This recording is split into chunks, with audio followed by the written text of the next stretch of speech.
አሰላሙ አለይኩም ወራህመቱላሂ ወበረካቱ የተወደዳችሁ እንዴት ቆያችሁን የሚያዝያ 15 2017 ዓመተ ልደት ሚንበር ኸበር ጀመረ የዕለቱ ሚንበር ኸበር እየመራው ፋይዛ መሐመድ ከናንተ ከተመልካቾች ጋር ቆያለሁ እስከ ፍጻሜው አብራችሁን እንድትዘልቁ በአክብሮት እየጋበዝኩ ለዕለቱ ከያዝናቸው ጉዳዮች መካከል አበይቱን አስቀድማለሁ የኢትዮጵያ ሙስሊም ወጣቶች ካውንስል ይፋዊ የምስረታ መርሃ ግብር በአዲስ አበባ ለማከናወን ዝግጅት ማጠናቀቁን አስታወቀ። ሳውዲ አረቢያ እንዳይገቡ ክልከላ ያለባቸው ግለሰቦች ለሐጅ ከተመዘገቡ ለሚደርስባቸው እንግልትና ኪሳራ ኃላፊነት እንደማይወስድ ጠቅላይ ምክር ቤቱ ገለጸ። ከዓለም አቀፍ በትራምፕ ፕሬዝዳንታዊ ትዕዛዝ ስራ ያቆመው ቪኦኤ ወደ ቀደመ ቁመናው እንዲመለስ በፍርድ ቤት ውሳኔ ተሰጠው የሚሉት የሚንበር ኸበር አበይት ጉዳዮች ናቸው። አብራችሁን እንድትቆዩ በድጋሚ እየጋበዝን ወደ ቀዳሚው ኸበር አልፋለሁ። የኢትዮጵያ ሙስሊም ወጣቶች ካውንስል ይፋዊ የምስረታ መርሃ ግብር በአዲስ አበባ ለማከናወን ዝግጅት ማጠናቀቁን አስታወቀ። ከድር ከማል በዚህ ኸበር ላይ የተዘጋጀውን ዝርዝር ያቀርበዋል። የኢትዮጵያ ሙስሊም ወጣቶች ካውንስል ይፋዊ የምስረታ መርሃ ግብር በአዲስ አበባ ለማከናወን ዝግጅት ማጠናቀቁን አስታወቀ። በኢትዮጵያ እስልምና ጉዳዮች ጠቅላይ ምክር ቤት ስር የተመሰረተው የኢትዮጵያ ሙስሊም ወጣቶች ካውንስል ይፋዊ የምስረታ መርሃ ግብሩን በአዲስ አበባ ከተማ ለማከናወን ዝግጅቱን ማጠናቀቁን አስታውቀዋል። በሚሊኒየም አዳራሽ የሚካሄደው መርሃ ግብር ሚያዝያ 26 2017 የሚደረግ መሆኑን የካውንስሉ አመራሮች በዛሬው ዕለት በሰጡት ጋዜጣዊ መግለጫ ላይ ተናግረዋል። በጠቅላይ ምክር ቤቱ አዳራሽ በተሰጠው መግለጫ ላይ የካውንስሉ ፕሬዝዳንት ኡስታዝ ሃይደር ከድር፣ የጠቅላይ ምክር ቤቱ ፕሬዝዳንት ጽሕፈት ቤት ኃላፊ ኡስታዝ አቡበከር አህመድ እንዲሁም ሌሎች የሥራ ኃላፊዎች ተገኝተዋል። የወጣት ካውንስሉ ፕሬዝዳንት ኡስታዝ ሃይደር ከድር በዕለቱ ከጠዋቱ አንስቶ በሚኖረው መርሃ ግብር ላይ ከተለያዩ የሀገሪቱ ክፍል የተገኙ ዑለማዎች፣ የማህበረሰብ መሪዎች፣ ምሁራን፣ የሲቪክ ተቋማት መሪዎች፣ የመንግስት ተወካዮች፣ ዱዓቶች፣ መሻኢኮች፣ ወጣቶችና ሌሎች ባለድርሻ አካላት ተሳታፊ ይሆናሉ ተብሎ ይጠበቃል ብለዋል። በዕለቱ ካውንስሉ እስካሁን ያከናወናቸውን ስራዎች ጨምሮ የወደፊት እቅዱ ይፋ እንደሚደረግም ፕሬዝዳንቱ ገልጸዋል። በዚህ ታሪካዊ ኩነት ከተለያዩ የሀገሪቱ ክፍል የተከበሩ ዑለማዎች፣ የማህበረሰብ መሪዎች፣ የተከበሩ አባቶችና እናቶች፣ ምሁራን፣ የሲቪክ ተቋማት መሪዎች፣ የመንግስት ተወካዮች፣ ዱዓቶች፣ መሻይኮች፣ የመጅሊስ አመራሮች እንዲሁም ወጣቱና ባለድርሻ አካላት የምስረታ ፕሮግራሙ ላይ በክብር እንግድነት ይታደማሉ። በዚህ ቀንም የኢትዮጵያ ሙስሊም ወጣቶችን መንፈሳዊ ማህበራዊና ኢኮኖሚያዊ ችግሮች በጥልቀት በማጥናት የመፍትሄ አቅጣጫዎችን የማቅረብና የማስፈጸም ራዕይን በመሰነቅ የሁሉም ሙስሊሞች ጥላ የሚሆን ካውንስል በይፋ ይመረቃል ኢንሻአላህ። ካውንስሉ የወጣቶችን ሁለንተናዊ ተሳትፎ በማሳደግ ተቀዳሚ ዓላማና የትኩረት መስመሩ እንደሚሆን ያከናወናቸውን መሰረት የማስያዝ ስራዎችን ጨምሮ የወደፊት እቅድ፣ ዓላማና ግቦችን እንዲሁም የድርጊት መርሃ ግብሮቹን ይፋ ያደርጋል። በመግለጫው ላይ የተገኙት የኢትዮጵያ እስልምና ጉዳዮች ጠቅላይ ምክር ቤት የፕሬዝዳንት ጽሕፈት ቤት ኃላፊ ኡስታዝ አቡበከር አህመድ የኢትዮጵያ ሙስሊም ወጣቶች ለዲኑ እና ለኡማው ትልቅ ሥራ እንዲሰሩ ለማድረግ መቀናጀትና በአንድነት መስራት ያስፈልጋል ብለዋል። በወጣቶች ካውንስል ምስረታው መርሃ ግብር ላይ ወጣቶች በጋራ ለመስራት አብሮ ቃል ኪዳን የሚገቡበት እንደሆነ በመግለጽ እገዛ ማድረግ አስፈላጊ መሆኑን አስገንዝበዋል። ዛሬም እንደ እስልምና ጉዳይ ተቋሙ የኔ ወጣት ካውንስል ሲያቋቁም በልዩ ሁኔታ ወጣቱ ሊሰጠው የሚገባው ልዩ ትኩረት ታሳቢ ማድረግ አስፈላጊውን ድጋፍና እስከ ጥግ ድረስ በመሄድ ተቋሙ በተለየ ሁኔታ ይህን ካውንስል የተሻለ ስራ መስራት እንዲችል የተሻለ ነጻነት ስኖሮት ሁሉንም ባካተተ መልኩ የኢትዮጵያ ሙስሊም ወጣቶችን ወደፊት ማሻገር ከራስ ባለፈ ሚና አገርን ሊጠቅም የሚችል መሰረት እንዲኖረው ለማድረግ ታስቦ የተደራጀ ከመሆኑ አንፃር ይሄንን ጥሪ የምትሰሙ የኢትዮጵያ ሙስሊም ወጣቶች ሁሉ በያላችሁበት ይሄን ወጣት ካውንስል ማገዝ ከጎኑ ሆኖ መስራት እጅ ለእጅ ተያይዞ በጋራ ውጤት ለማምጣት ኡማው የሚከጅለውን ያሰበውን የሚያስፈልገውን ነገር ወደፊት መጥቶ በመስራት ተያይዞ በመስራት ውጤት ለማምጣት እንድትንቀሳቀሱ ነው መልእክቴን ማስተላልፈው። የኢትዮጵያ እስልምና ጉዳዮች ጠቅላይ ምክር ቤት የኢትዮጵያ ሙስሊም ወጣቶች ካውንስል ምስረታን ይፋ ያደረገው ህዳር 5 2017 ነበር። ካውንስሉ ከተመሰረተበት ጊዜ አንስቶ በተለያዩ የሀገሪቱ ክፍሎች ለሚገኙ ሙስሊም ወጣቶች የአደረጃጀት፣ የሥራ አመራር እና ሥራ ፈጠራ ወርክሾፕ ሲያካሂድ መቆየቱን ገልጸዋል። ካውንስሉ ከተመሰረተበት ጊዜ አንስቶ በተለያዩ የሀገሪቱ ክፍሎች ለሚገኙ ሙስሊም ወጣቶች የአደረጃጀት፣ የሥራ አመራር እና ሥራ ፈጠራ ወርክሾፕ ሲያካሂድ መቆየቱን ገልጸዋል። ሳውዲ አረቢያ እንዳይገቡ ክልከላ ያለባቸው ግለሰቦች ለሐጅ ከተመዘገቡ ለሚደርስባቸው እንግልትና ኪሳራ ኃላፊነት እንደማይወስድ ጠቅላይ ምክር ቤቱ ገለጸ። የኢትዮጵያ እስልምና ጉዳዮች ጠቅላይ ምክር ቤት የሐጅና ኡምራ ዘርፍ ሳውዲ አረቢያ እንዳይገቡ ክልከላ ያለባቸው ግለሰቦች ለሐጅ ከተመዘገቡ ለሚደርስባቸው እንግልትና ኪሳራ ኃላፊነት እንደማይወስድ በዛሬው ዕለት ገልጿል። የሐጅና ኡምራ ዘርፉ ዛሬ ረቡዕ ሚያዝያ 15 2017 ዓመተ ልደት ባወጣው አጭር ማስታወሻ ኃላፊነት እንደማይወስድ ያሳወቀው በሀገሪቱ በቋሚነት ወይም በጊዜያዊነት በነበራቸው ቆይታ አሻራ ሰጥተው እንዳይገቡ ክልከላ ለተጣለባቸው ነው። ጠቅላይ ምክር ቤቱ ከዚህ ቀደም በዚህ ሂደት ውስጥ ያለፉ ግለሰቦች የሐጅ ምዝገባ እንዳያከናውኑ መግለጹን በማስታወስ ክልከላው እንዳለባቸው እያወቁ ለሐጅ የተመዘገቡ ግለሰቦች ካሉ ለሚገጥማቸው ችግር፣ እንግልትና ኪሳራ ሙሉ ኃላፊነቱን እንደሚወስዱ አሳውቋል። የኢትዮጵያ እስልምና ጉዳዮች ጠቅላይ ምክር ቤት ይህን ያሳወቀው በዘንድሮ የሐጅ ስነ ስርዓት ክንውን ላይ የሚሳተፉ ኢትዮጵያውያን በረራ የሚጀመርበትን ቀን ይፋ ካደረገ ከቀናት በኋላ ነው። በምክር ቤቱ የሐጅና ኡምራ ዘርፍ ይፋ በተደረገው መሰረት ምዕመናን በረራ የሚጀምሩት ግንቦት 6 2017 ዓመተ ልደት ይሆናል። እንደ ምክር ቤቱ መረጃ ከሆነ የኢትዮጵያውያን ሁጃጅ በረራ ግንቦት 6 ተጀምሮ ግንቦት 30 2017 ይጠናቀቃል። ምክር ቤቱ ባለፈው ዓመት የላካቸው 12000 ምዕመናን የበረሩት በኢትዮጵያ አየር መንገድና በሳውዲ አረቢያው ሳዑዲ አየር መንገድ እንደነበር ይታወሳል። ከአየር መንገዶቹ መካከል የኢትዮጵያ አየር መንገድ 8500 በማስተናገድ ከፍተኛውን ቁጥር ወስዷል። በሳዑዲያ የበረሩት 3500 ኢትዮጵያውያን ነበሩ። ጠቅላይ ምክር ቤቱ ምዝገባ ካከናወኑ ምዕመናን ውስጥ የአውሮፕላን ትኬት በግል የሚቆርጡትንም ሲያስተናግድ ቆይቷል።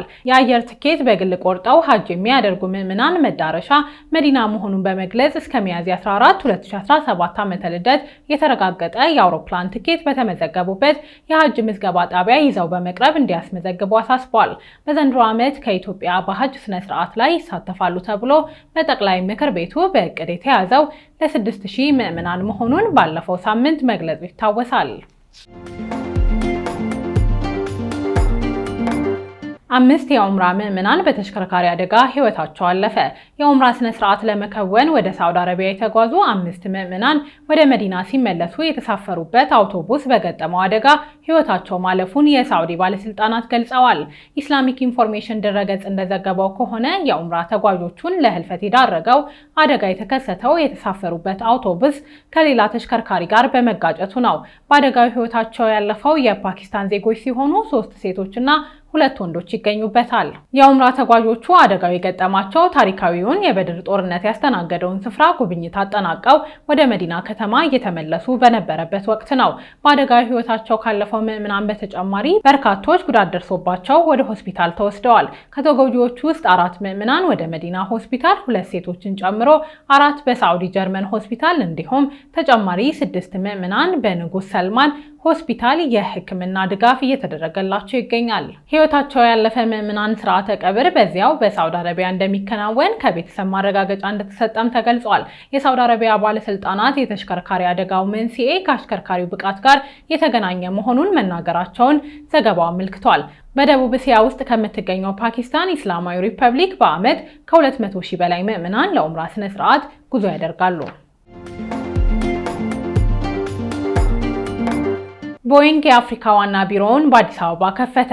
የአሜሪካው ግዙፍ የኤሮስፔስ ኩባንያ ቦይንግ የአፍሪካ ዋና ጽሕፈት ቤቱን ዛሬ ረቡዕ ሚያዝያ 15 2017 ዓመተ ልደት በአዲስ አበባ ከፍቷል። በምረቃ ስነ ስርዓቱ ላይ የትራንስፖርትና ሎጂስቲክ ሚኒስትር ዶክተር አለሙ ስሜን ጨምሮ ከፍተኛ የመንግስት ባለስልጣናትና የኩባንያው አመራሮች እንዲሁም በኢትዮጵያ የአሜሪካ አምባሳደር ኤርቨን ማሲንጋ ተገኝተዋል።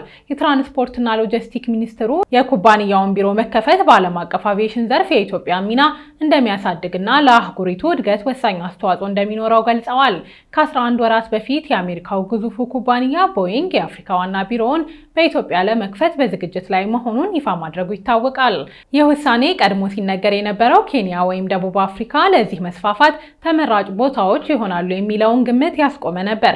ከዚህ ውሳኔ በኋላ ኩባንያው ይህን ቢሮውን በጥቅምት ወር 2017 ዓመተ ልደት ለመክፈት እቅድ የያዘ ቢሆንም ሳይሳካ ቀርቷል። ይሁን እንጂ ከ6 ወራት መዘግየት በኋላ ዛሬ ስራ መጀመሩ ተገልጿል።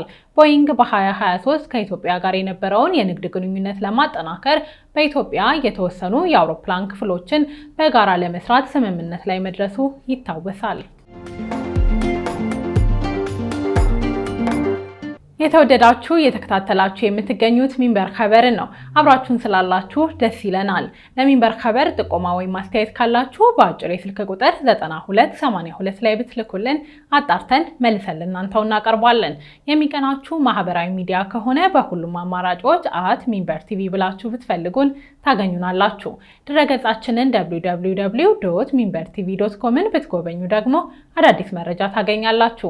አሁን ደግሞ የዕለቱን አብይ ጉዳይ እናስታውሳችሁና እንመለስ።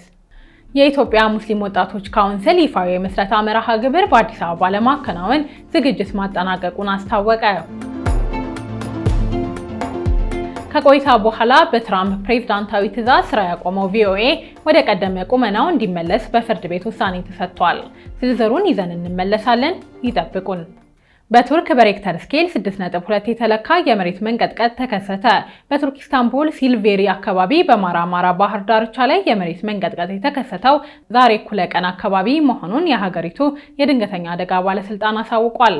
የጀርመን የጂኦ ሳይንስ ማዕከል እንዳወጣው መረጃ ከሆነ የመሬት መንቀጥቀጡ 10 ኪሎ ሜትር ጥልቀት የነበረው ነው። በሬክተር ስኬል 6.2 ከተመዘገበው የመሬት መንቀጥቀጥ ከመከሰቱ አስቀድሞ 4.4 እና 4.9 መመዝገቡን የአልጀዚራ ዘገባ ያመለክታል።